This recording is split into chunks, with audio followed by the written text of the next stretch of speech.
பக்கடி வச்சுக்கிட்டு இது மாதிரி கிட்ட இது மாதிரி நேராக நிறுத்தினா பாம்பு ஆடாது. அதே மூவ்மெண்ட் பண்ணால் டான்ஸ் ஆடும்.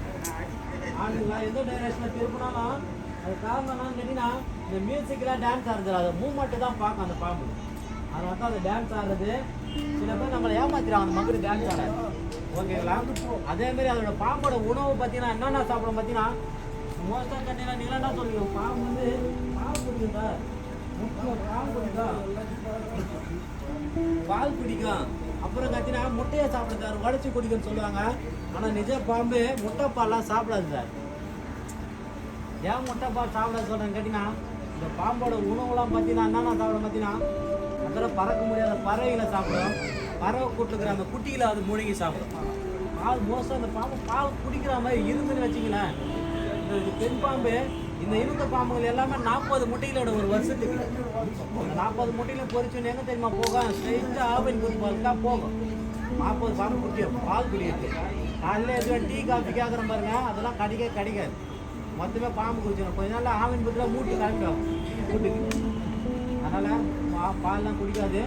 அதே மாதிரி 100-150 வருஷம் வாழ்ந்துருச்சு. இந்த நல்ல பாம்புலாம் எதுவுமே கடிக்காத வாழ்ந்துருச்சுன்னு வச்சுக்கலாம். ஒரு 7 அடி 8 அடி வளர்ந்துச்சு ஒரு பாம்பு. அதுக்கப்புறம் அந்த மாணிக்க கல் வரும்போதெல்லாம் பார்த்தீங்கன்னா ஒரு 7-6 அடி வந்துடும், சின்னதாகிடும். அப்புறம் அந்த மாணிக்க கல் அம்மாசனைக்கு கக்கி வைக்கும். அப்போ நம்ம அந்த பாம்பு கரெக்டாக பார்த்து சாணி கொண்டு எரிஞ்சிட்டு அந்த மாணிக்க கல் எடுத்து நம்ம வச்சுட்டு வந்தோம்னா வச்சுக்கலாம் பெரிய பணக்கார ஆகிலாம் சொல்லுவோம்.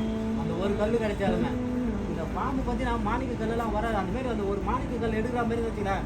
எங்கள் தலைமுறையிலேருந்து எங்கள் அப்பா, எங்கள் தாத்தா, எங்கள் கொள்ளு தாத்தா எல்லாருமே பாம்பு பிடிக்கிறது நல்லா தெரியும். இந்த நல்ல பாம்புலாம் எப்படி இருக்குன்னு நல்லா தெரியும். எனக்கு இந்த மாதிரி பானைகள் எல்லாம் பெரிய பெரிய அண்டாங்களை சேர்த்து கல் நிறைய வச்சிருக்கலாம். எனக்கு காரணம் எங்கள் தாத்தாலாம் வந்து நீ இதுமாரி கஷ்டப்பட்டு சொல்ல போகிறதில்ல பாம்பை பற்றி, நீ பெரிய பணக்காரனாக இருப்பார் சொல்லியிருப்பாங்க. நான் பெரிய பணக்காரனாக இருப்பேன். அம்பானியை அறுத்தாலும் நாங்கள் தான் வளர்க்குறாங்க பாரு, அதெல்லாம் வளர்க்க மாட்டாங்க. மொத்தம் பாம்பை தான் வளர்ப்பாங்க. ஒரு வீட்டில் எப்படி மேக்ஸிமம் பார்த்தீங்கன்னா 10 பாம்பு இல்லை 5 பாம்பு வளர்ப்பாங்க. ஏன்னா மாணிக்க கல் தருதில்ல, அதாவது பிஸ்னஸ் பண்ணலாம்ல, அதனால தான் பாம்பு வந்து அந்த மாணிக்க கல்லாம் வராது சார். நம்ம யூடியூப்லாம் நிறைய பார்க்கலாம். தலைப்பகுதியில் கட் பண்ணிவிட்டு கல் எடுப்பாங்க பாரு, ஒரு கருப்பு கலராக கல் எடுத்து மோதிரத்தை ஃபிட் பண்ணாங்க. அது நம்மளை ஏமாத்திடாது. இப்போ நான் சொல்கிறேன் சார், ஒரு 20,000 ரூபாய் கொடுங்க, இல்லை ஒரு 30,000 ரூபாய் கொடுங்க சார், இதே நல்ல பாம்பு தலைப்பகுதியில் அந்த கல் எடுத்து தரேன்னு சொல்லுவாங்க. நீங்கள் கீழே வர கல் எடுத்து ஒரு பெயிண்ட் பண்ணிட்டு அந்த தலைப்பகுதியில் வச்சு தச்சுட்டு உங்கள் வீட்டாண்டத்துனோம்னா தலைப்பகுதியில் கட் பண்ணி ஐத்தோடைய கல் வரும், அப்படியே எடுத்து நீங்கள் மோதிரத்தை ஃபிட் பண்ணிடலாம். கொஞ்ச நாள் கழிச்சு பார்த்தீங்கன்னா அந்த கல் கலரே மாறும். காரணம் இவங்க பெயிண்ட் பண்ணுறாங்க. அதே மாதிரி பாம்போட சட்டை பார்த்தீங்கன்னா இந்த அம்மாசுக்கு பருவத்துக்குலாம் தோல் உரிக்க சொல்லுவாங்க பார்த்தீங்களா, அதுமாரிலாம் உரிக்காது. 3 மாதத்துக்கு ஒரு வாட்டி அதோட தோலை உரிக்கும். அதை உரிச்சுன்னு வச்சுக்கலாம் ஒரு இன்ச்சஸ் பெருசாகும். அதனால தான் அந்த தோலை உரிக்கிறது. இருக்கிற பாம்பு இந்த நாட்டை பாம்பு விஷமுள்ள பாம்பு, அதனால விஷ பாம்புல தர மாட்டாங்க. அதோட தோலை தொட்டு பார்த்தீங்கன்னு வச்சுக்கலாம் ஒரு பாம்பை தொட்ட ஃபீலிங் தெரியும்.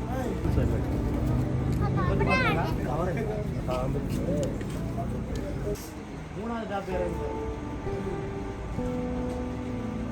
இப்போ அந்த நாங்கள் பாம்போட பல்லு காட்டுவாரு, எல்லாம் பாருங்க.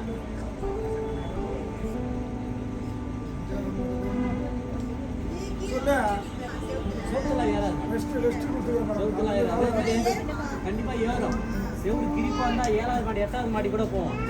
அதே மாதிரி கிரிப்பு நைட்ஸா இருந்தா கண்டிப்பா பாம்பு அந்த தலை கீழே விழுக்கும் சார். அந்த பாம்போட விஷம் தான் வந்து நம்ம இந்த நாட்டை பாம்பு முறி மருந்து தயார் பண்றாங்க. நம்ம கேன்சரை கூட பார்த்துறாங்க. தலைவலி ஜுரம் வரமான ஒரு டேப்லெட் ஒன்று தருவாங்க பாருங்க. அந்த மாத்திரை நம்ம உடம்புக்குள்ள ரத்தம் கட்டிக்கிட்டு அதை கரைக்கிறதுக்கு, ரத்தம் நிற்காம வந்துக்கிட்டே அதை ஸ்டாப் பண்ணுறதுக்கு எல்லாமே இந்த பாம்போட விஷம் தான் தர மிக்ஸ் பண்ணுறாங்க. ஓகே சார், முடிஞ்சிச்சு. வேற டவுட் கேட்டீங்கன்னா சொல்லுங்க சார்.